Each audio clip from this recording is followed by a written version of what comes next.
Hi, and welcome back to Ambitious Millennial Woman. I'm Sydney Dechoy, former consultant, chief of staff, and C suite leader turned career coach and speaker. Thank you for tuning in to my candid conversations with some wildly impressive and ambitious millennial women who are creating careers and lives that feel as good as their resumes look. In these conversations, we unpack the self discovery, inflection points, and bold choices they've made along the way so you can get inspired, feel connected, and craft your own career that feels as good as it looks. I'm so thrilled to welcome my client and I would say friend and warm connection Mhm. after over a year of working together, Loshkajian, who is a brand manager and former investment management professional and new mother. So welcome, Yeah, Ani. So glad to have you with us. it's great to be here, Sydney. I've loved our conversations in the coach format, but it's nice to have a kind of cozy fireside chat here. I know. I'm loving the Mm. vibes. So Mhm. let's start with where we started all of our coaching conversations, which is what is one thing that you want to celebrate? I recently became a mom about 6 months ago in December, and I returned to work in May. It's been 2 months back at work. Yeah. And what I'm most proud of is just making it back to work and surviving the 2 months. And I've surprised myself with the mentality shift I've made in returning to work. I'm sure if there's other moms listening, when I came back, my inbox was the fullest I've ever seen it. And the moment where I just clicked mark as read, dragged it into a folder, it was really empowering. And there was something about that moment that just unlocked a new mindset in me. And I think that I've realized if I'm going to survive as a working mom, I need to give a little. Mm. If I try to show up at work in the same way I showed up prior to being a mom, I will just crumble and need to quit and burn out. So it's been really empowering and refreshing to take a different mindset to things like email. I used to be somebody who had to have my inbox clear, all of my emails sorted and organized or flagged before I left for the day.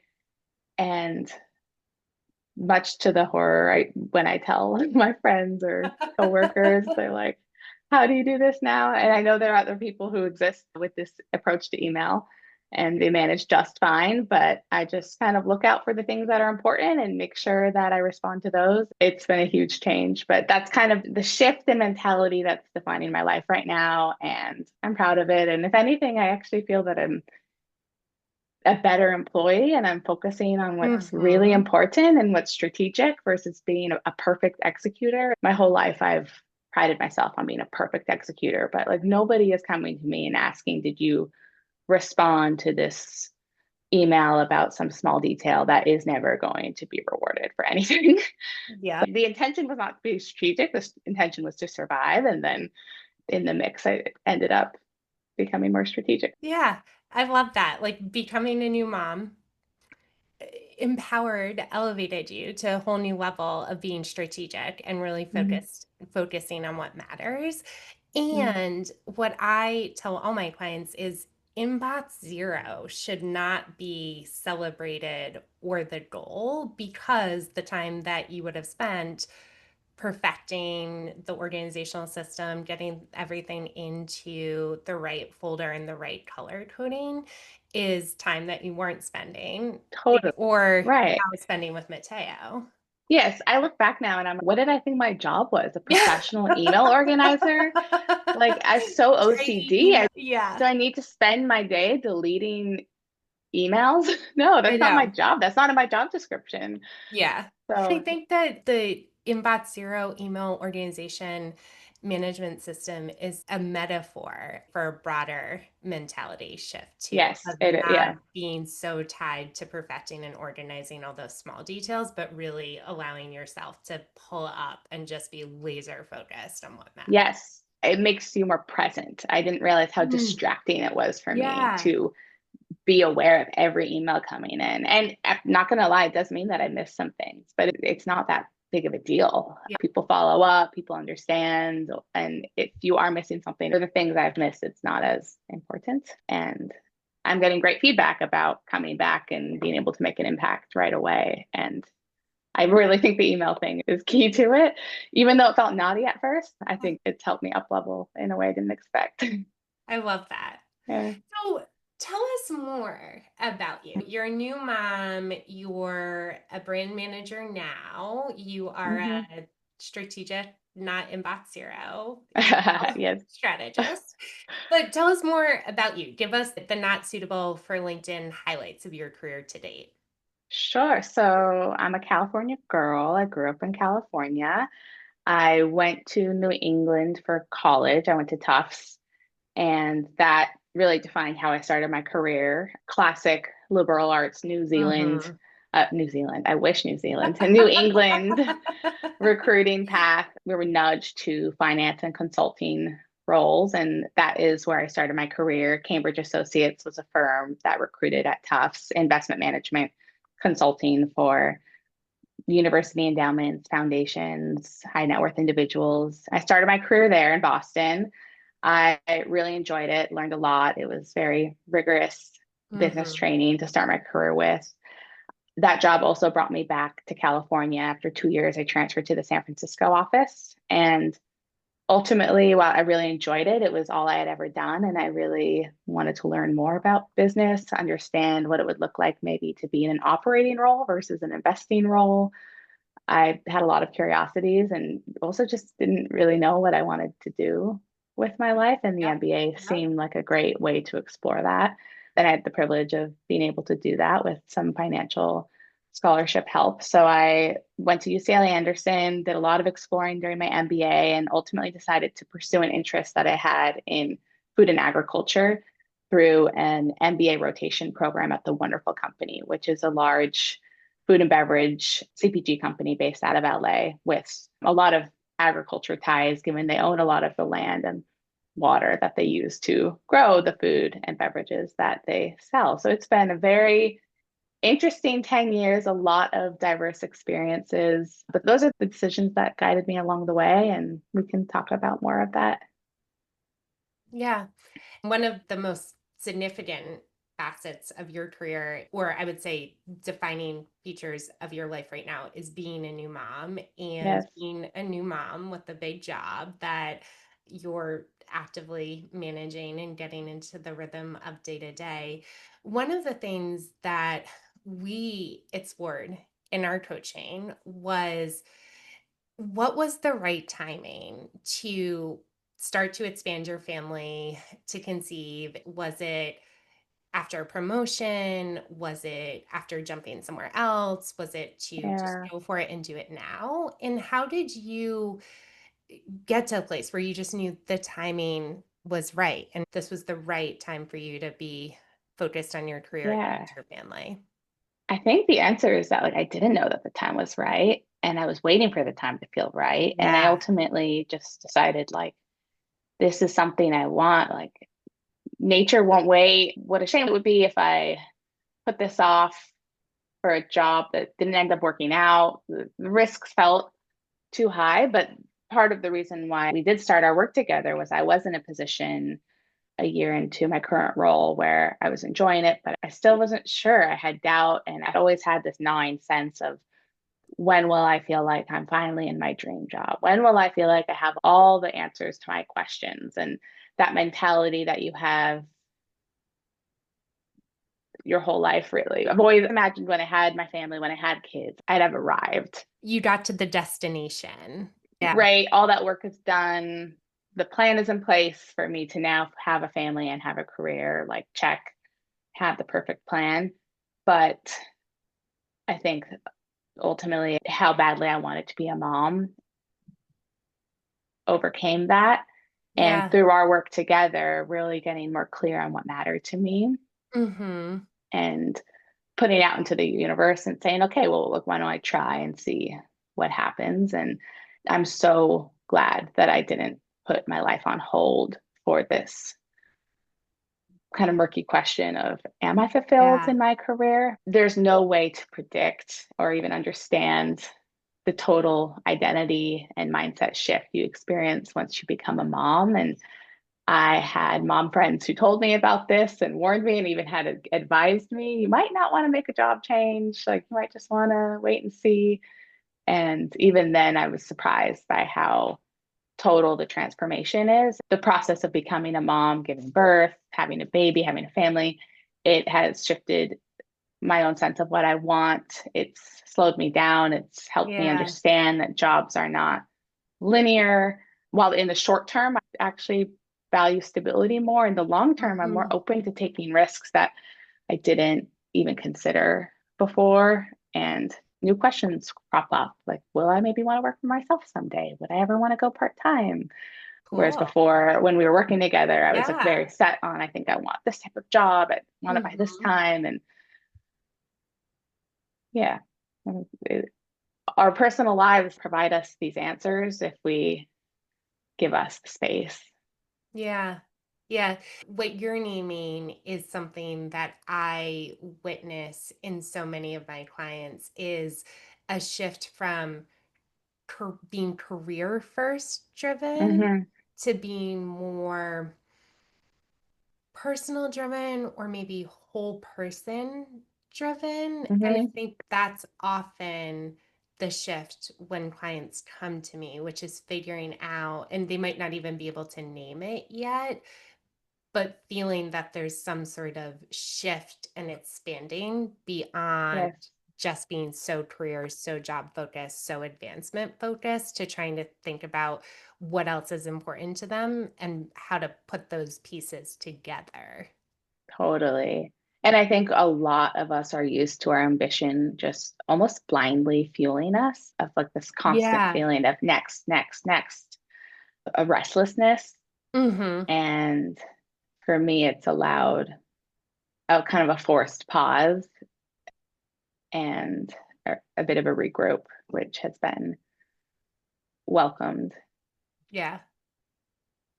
I love Mm. that all of that happened and you got promoted while you were on Yes, maternity that's true. leave.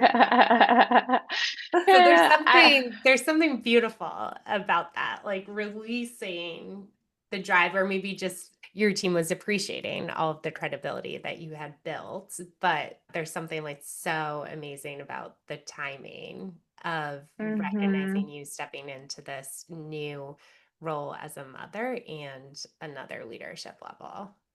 I was very lucky to work for a team and a leader and a company that wanted to continue and to prioritize my growth even while I was stepping away for maternity leave.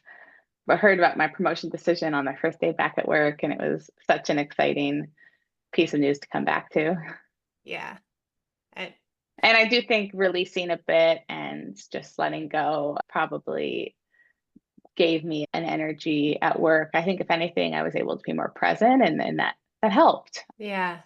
Instead of like always worrying about how you're positioning yourself, how you're coming across, or thinking Yes, about what I don't like or what could be more fulfilling or what's next. Yeah. totally. Yeah, like being distracted by is this really where I want to be? Like Hmm. searching around elsewhere. It's just distracts from what is right in front of you. Yeah. One of the shifts that I thought was so powerful in watching you go through in our work together, and we talked about it, but we haven't necessarily named it, was a shift from being so driven in your decisions by your head and your head making all of these choices Hmm for the the prior decade, if not longer. In our work together, you really made an intentional shift to say, okay, I'm going to start making decisions from my head and my heart and integrating those two. And what do you think that unleashed for you? Yes. What would you want other women to think about who are also so head focused? As somebody who is very head focused, very methodical, very analytical, I had a really hard time even like understanding like what is my heart saying? Like okay, like shift to heart, like Yeah, yeah. downloading. It just was like it's hard to make that Don't forget. shift. Yeah. Yeah. Like it felt still a bit mechanical. We all have our intuitions, but it's easy to be removed from them on a day-to-day basis. Hmm. So I think for me, the first step was letting go a bit. And it is just exhausting to be so methodical and planned out all the time. And there's so much life and energy that lives on the other side of that.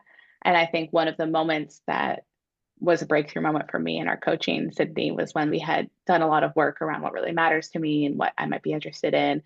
And I just finally confessed to you that I was like, I don't think I want to do a job search. Like, that sounds so Yeah, yeah, tiring. I don't want yeah, to go on LinkedIn. I don't want to read yes. job descriptions. Hmm. Like, there was just something of accepting some defeat of like, I'm tired of doing that. I'm burnt out from that. That's not how I want the rest of my career to unfold. I would love to believe that there's another way. Hmm. And so, all to say, I think it might not feel like your heart telling you, you might not hear something from your heart in your head. It might just be an acceptance of something and letting go, a feeling of release. Yeah. And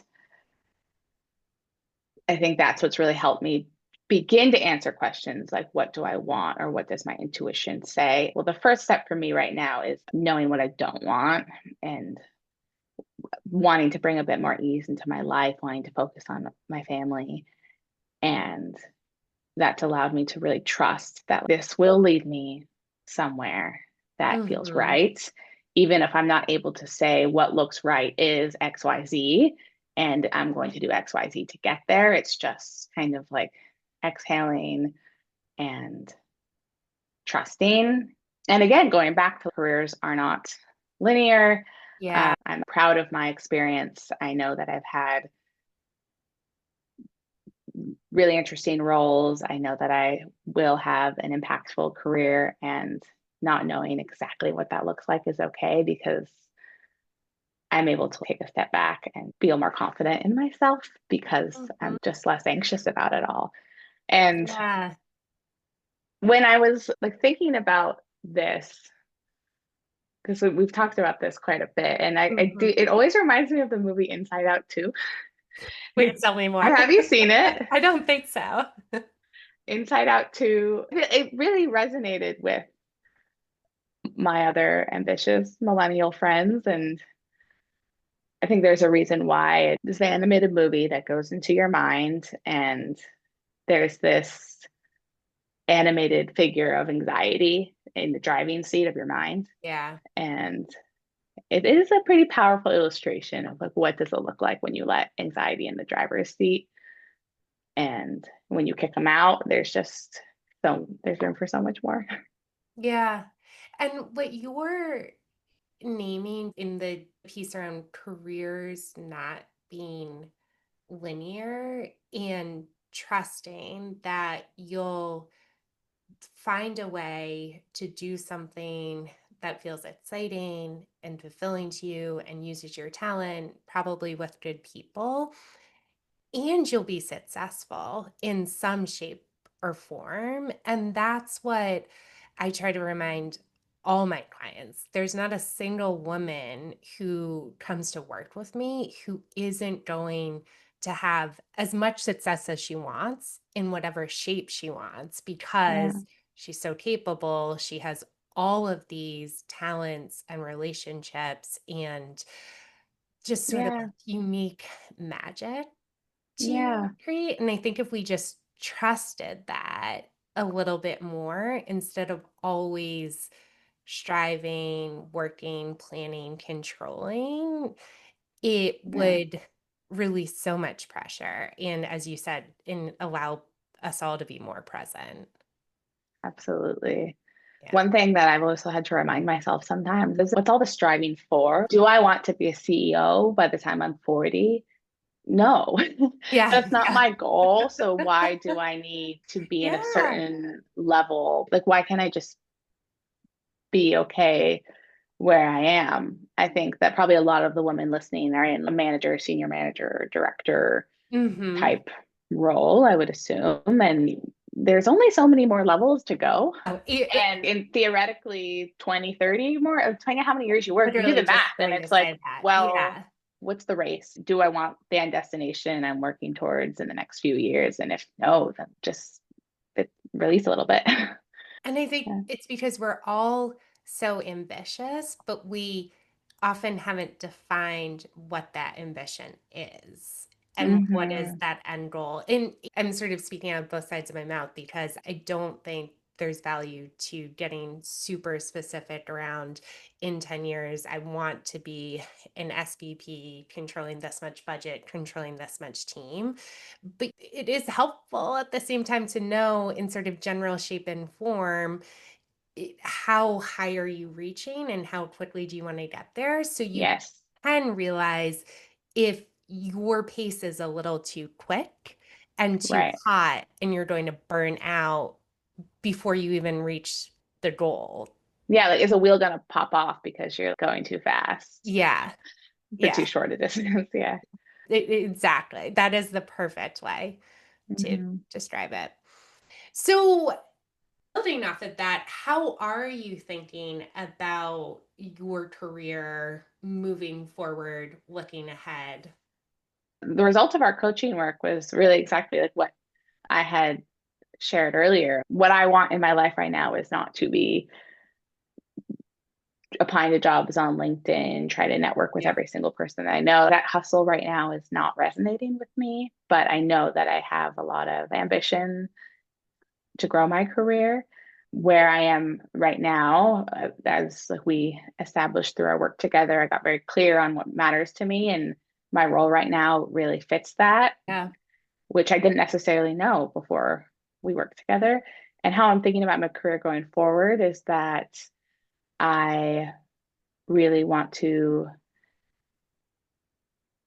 lean into that more relaxed approach, kind of put this energy out into the universe, focus on my relationships, focus on doing what brings me energy and makes me feel most whole, Mm-hmm. and kind of trust that the answers will come along the way.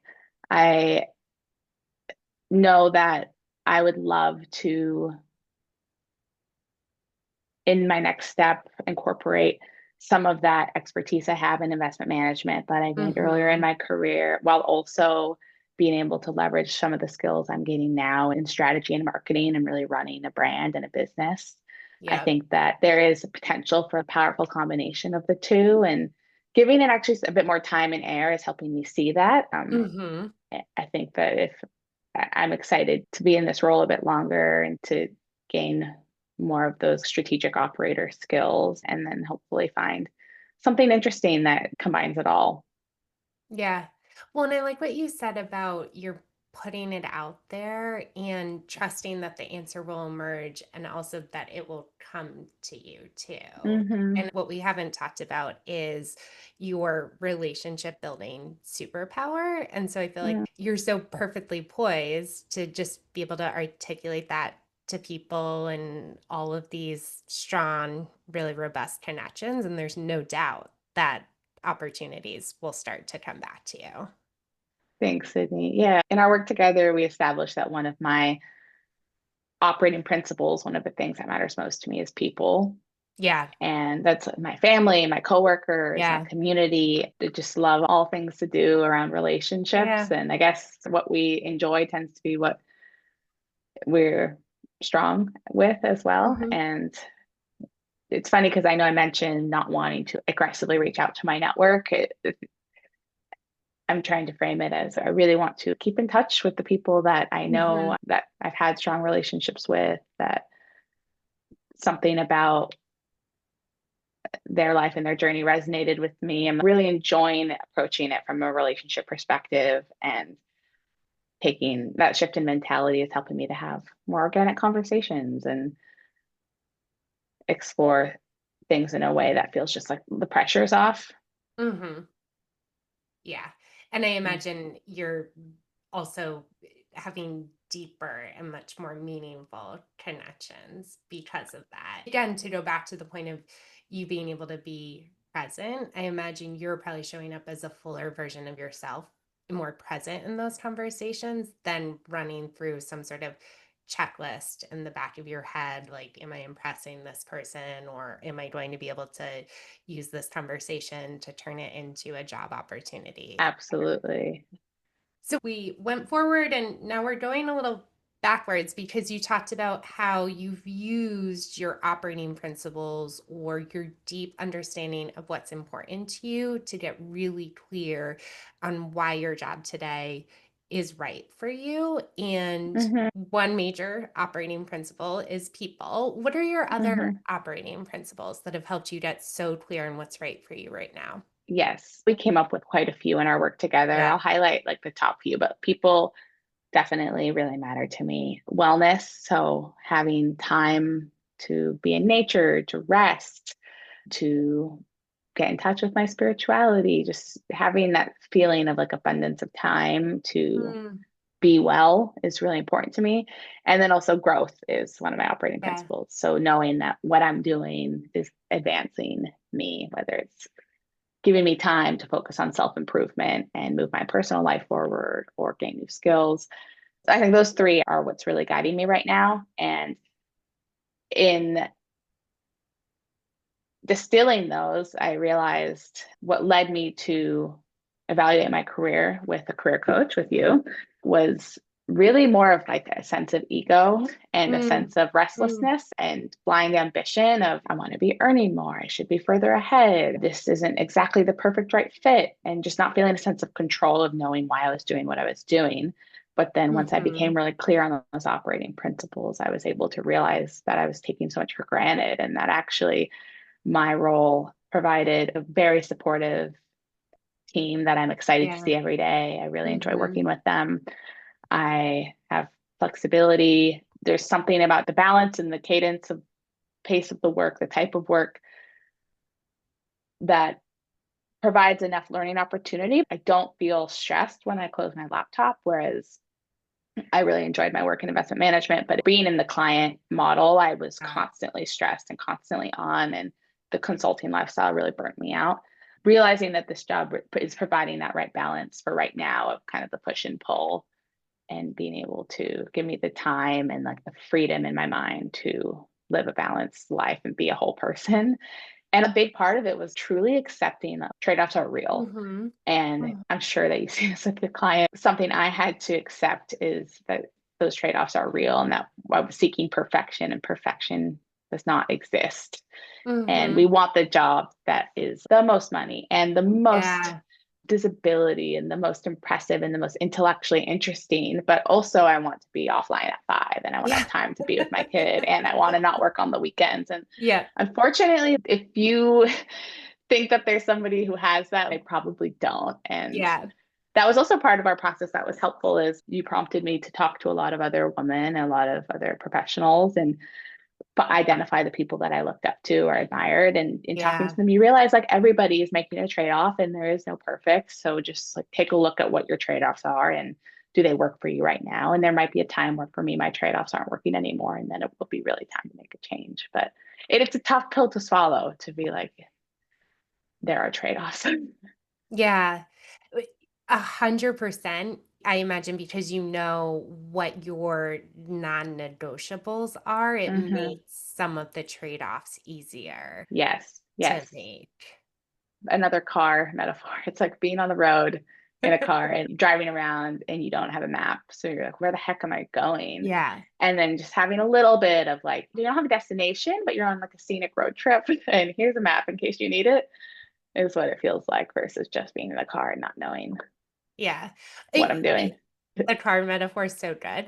But when you were in the car not knowing where you were going, but your ego was there, let's say your ego was in the passenger Oh, yeah. seat, what was the influence of that? It's like you're just driving around in circles and Yeah. not enjoying, not rolling down the window and playing the music. Like Feeling you're like you're burning gas. You're just burning. Don't know yeah, what and your you're. ego is probably like, "Oh, that car in front of us turned right, Oh, good so we point. should turn Yeah. right." Oh, I Or, "I love saw it. that really fancy car, maybe you should go upgrade your car." That car probably knows what they're doing because that's a really nice car. I should follow that car. Mhm. And that's like actually turns out that car has mechanical failure if you really look under the hood. That girl's LinkedIn profile is so good, but the mechanical, it's in the shop right now. Yeah, Yeah. yeah, I know. I think the ego thing is so real. Well, Annie, I also just appreciate you sharing so candidly the full arc of your experience over the past few years and going from this place of this job doesn't feel right. I need to tweak or change something, accelerate to this place of real peace and Hmm. presence and being driven by your heart, which just feels like you're exuding, and anyone watching on Hmm. video can witness and feel. And I'm so grateful for you and sharing that so candidly because we, as ambitious achievement oriented women, think about career coaching in a very literal, tangible way. I need to get career coaching so I can get a new job. And that's what's Hmm. going to signal success.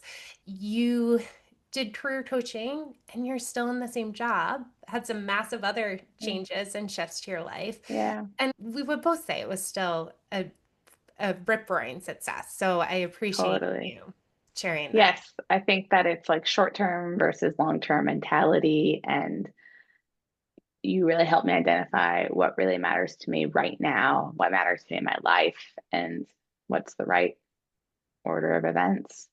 Yeah, Um, yeah. And you're living it every single day. Yeah. Thank you. I doubt anybody's listening and it's like, wow, she really has her shit together. I don't feel that way. And I think we all need to be able to say that. But I feel great in Yeah. those trade-offs right now and embracing life. I asked my mom the other day, when did you feel like you finally had it all like all together? And she was like, last week, maybe once. So I think I love that. embracing chaos. Yeah. Well, it's the perfect pivot to our very last question, which is you have the mic to speak to 10,000 millennial women. What do you Mhm. want to share with them? Don't feel that I have all the answers by any means, but I would encourage what has really helped me and what I would love to share with women that might be in a similar position to myself is just permission to slow down and to let go a little bit and Hmm. to consider what it might feel like if you were to channel just a little bit of that ambition that goes into your career and into the pursuit of a very fulfilling career path,